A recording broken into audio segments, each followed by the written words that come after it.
It happened one day near December's end.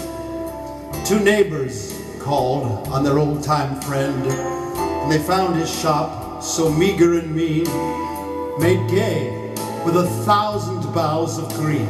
And Conrad was sitting with a face ashine as he suddenly stopped, as he stitched a twine, and he said, "Old friends, at dawn today, when the cock was crowing the night away, the Lord appeared in a dream to me and said, I'm coming, your Christmas guest to be.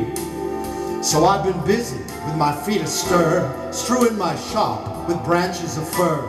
The table is set, the kettle is shined, and over the rafters the hollies entwined. And now I'll wait for my Lord to appear and listen closely so I will hear his step as he nears my humble place, and I open the door to look on his face." So his friends went home and left Conrad alone, for this was the happiest day he had known. For long since his family had passed away, and Conrad had spent many a sad Christmas day. But he knew with the Lord as his Christmas guest, this Christmas would be the dearest and best.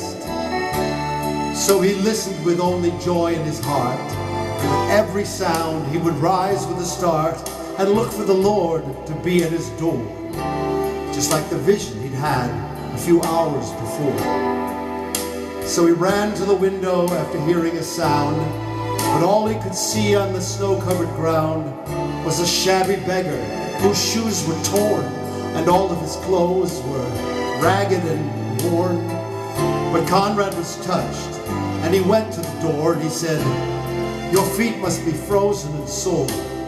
I have some shoes in my shop for you, and a coat that'll keep you warmer too." So with grateful heart, the man went away. But Conrad noticed the time of day, and he wondered what made the dear Lord so late. How much longer would he have to wait? Then he heard a knock, and he ran to the door. It was only a stranger once more, a bent old lady, shawl of black, and a bundle of kindling piled high on her back. She asked for only a place to rest, but that was reserved for Conrad's great guest. But her voice seemed to plead, "Please don't send me away. Let me rest for a while on this Christmas day." So Conrad brewed her a steaming cup, told her to sit at the table and sup. But after she left, he was filled with dismay, for he saw that the hours were slipping away, and the Lord hadn't come as he said he would. And Conrad felt sure that he had misunderstood, when out of the stillness he heard a cry, "Please help me, tell me, where am I?" So again he opened his friendly door, stood disappointed as twice before. This time it was only a child who had wandered away and was lost from her family on this Christmas day. Again Conrad's heart was heavy and sad, but he knew he could make the little girl glad. So he called her in and wiped her tears and quieted all of her childish fears. Then he led her back to her home once more. But as he entered his own darkened door, he knew that the Lord wasn't coming today, for the hours of Christmas had now passed away.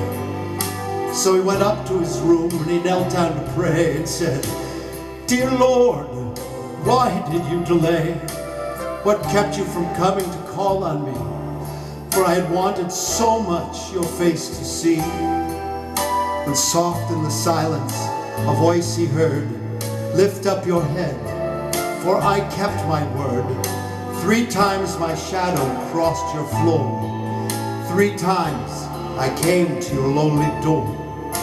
For you see, I was the beggar with bruised cold feet, and I was the woman that you gave something to eat, and I was the child on the lonely street. 3 times I knocked, 3 times I came in, and each time I felt the warmth of a friend. Of all the gifts, love is best, and I was honored to be your Christmas guest.